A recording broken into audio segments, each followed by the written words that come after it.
पाकिस्तान की राजधानी इस्लामाबाद में अमेरिका ईरान के बीच शांति वार्ता से पहले ही एक बार फिर से युद्ध की आहट सुनाई देने लगी है। जहां एक तरफ अमेरिका ईरान को झुकाने और दबाव बनाने में जुटा है, तो वहीं दूसरी तरफ अमेरिकी और इजरायली हमलों में लुट चुके और बर्बाद हो चुके ईरान ने अब अमेरिका के सामने किसी भी कीमत पर ना झुकने की कसम खाई है। यही वजह है कि अब ईरान ने अमेरिका के सामने ऐसी शर्त रख दी है जिससे शांति वार्ता अधर में लटक सकती है।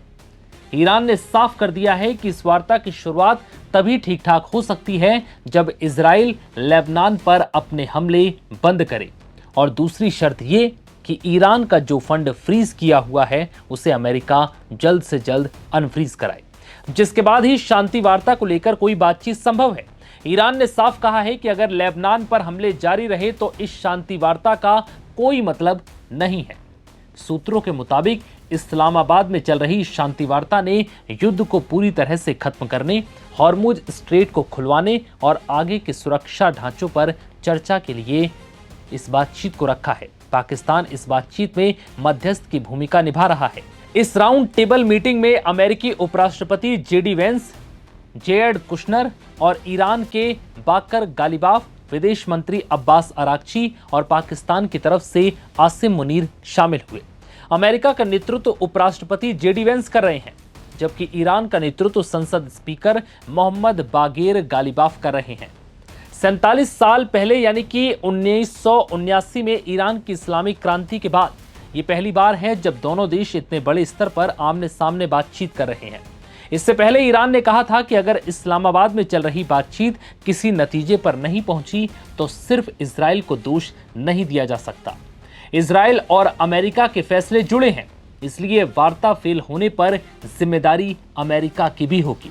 हालांकि ईरान ने साफ कर दिया है कि वो इस बातचीत में शामिल होने जरूर आया है, लेकिन उसे किसी भी तरह से अमेरिका पर रत्ती भर भी भरोसा नहीं है। बता दें कि अमेरिका के लिए ईरान से बात करने की सबसे बड़ी मजबूरी हॉर्मुज स्ट्रेट है। अगर ईरान ने हॉर्मुज स्ट्रेट नहीं खोला तो दुनिया भर में हाहाकार मचना तय है। यही वजह है कि अमेरिका हॉर्मुज स्ट्रेट के चलते बार बार ईरान से बातचीत की पहल कर रहा है। हालांकि अमेरिका के राष्ट्रपति डोनाल्ड ट्रंप ने कहा है कि अमेरिका के पास दुनिया के सबसे बड़े तेल भंडार हैं। उन्होंने दावा किया कि अमेरिका के पास अगले 2 सबसे बड़े तेल उत्पादक देशों से भी ज्यादा तेल है और उसकी गुणवत्ता भी बेहतर है। लेकिन मिडिल ईस्ट की बड़ी कमाई का साधन तेल ही है, जो युद्ध की वजह से सप्लाई नहीं हो पा रहा।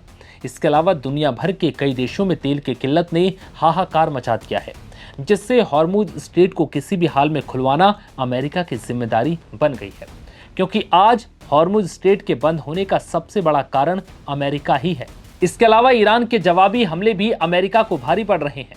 अमेरिका को इस बात का एहसास हो रहा है कि इस जंग में उसे भारी नुकसान हो चुका है और अगर ये जंग इसी तरह से लंबी खिंची तो ईरान को खत्म करने के चक्कर में अमेरिका खुद बर्बाद हो जाएगा।